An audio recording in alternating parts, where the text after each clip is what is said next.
Shalom Bapak Ibu Saudara. Renungan kita hari ini, hadiah. Bacaan dari Filipi 3 ayat 14 hingga 16, demikian firman Tuhan.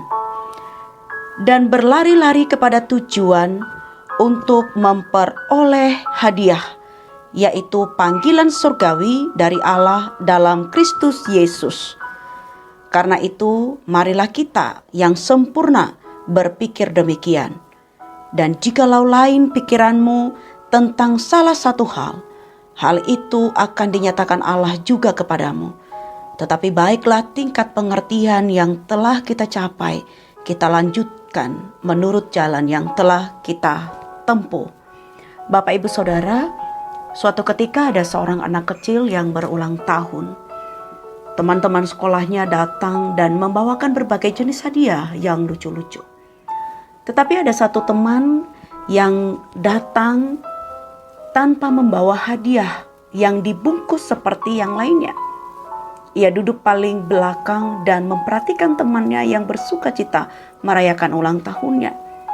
Di dalam hatinya sedih dan juga malu karena tidak bisa membawakan hadiah seperti lainnya. Tetapi anak kecil yang berulang tahun ini kemudian melihat dan ia datang menghampiri temannya ke belakang. Lalu ia bertanya, "Hei kamu, terlihat sedih, ada apa?" Temannya tiba-tiba menangis. "Maaf, aku tidak bisa memberimu hadiah yang dibungkus seperti yang lainnya. Aku hanya bisa mendoakanmu sehat selalu." Kemudian anak kecil yang berulang tahun katakan kepadanya, "Hai kawan, kamu adalah hadiahnya. Kehadiranmu di sini adalah hadiah bagiku. Terima kasih sudah datang dan mendoakan aku."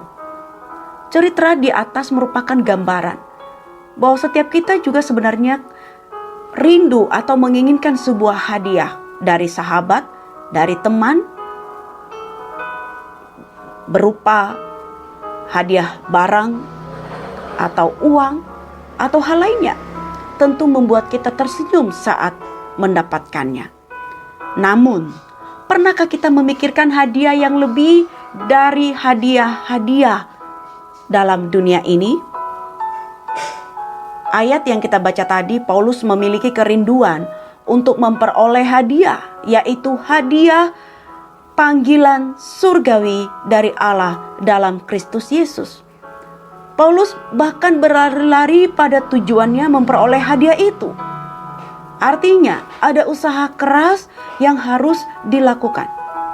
Paulus menegaskan pada jemaat di Filipi bahwa mereka orang-orang yang sudah dibenarkan di dalam Kristus bukan berarti hanya sebatas terima saja lalu hidup bersantai-santai, melainkan perlu daya juang, usaha keras untuk terus hidup dalam pimpinan Tuhan. Hidup melawan pikiran-pikiran mereka yang lama. Dan mengarahkan pandangan kepada panggilan surgawi dari Allah. Bapak Ibu Saudara, untuk memperoleh hadiah yaitu panggilan surgawi dari Allah, kita diharuskan aktif meresponi panggilan kita sebagai orang percaya selama masih hidup dalam dunia ini. Hidup dalam anugerah Tuhan, mengisi pikiran kita dengan hal-hal yang baik, hidup dipimpin oleh Roh Kudus setiap waktu, melayani Tuhan dan memuliakan Allah senantiasa. Kiranya Tuhan Yesus memberkati kita sekalian.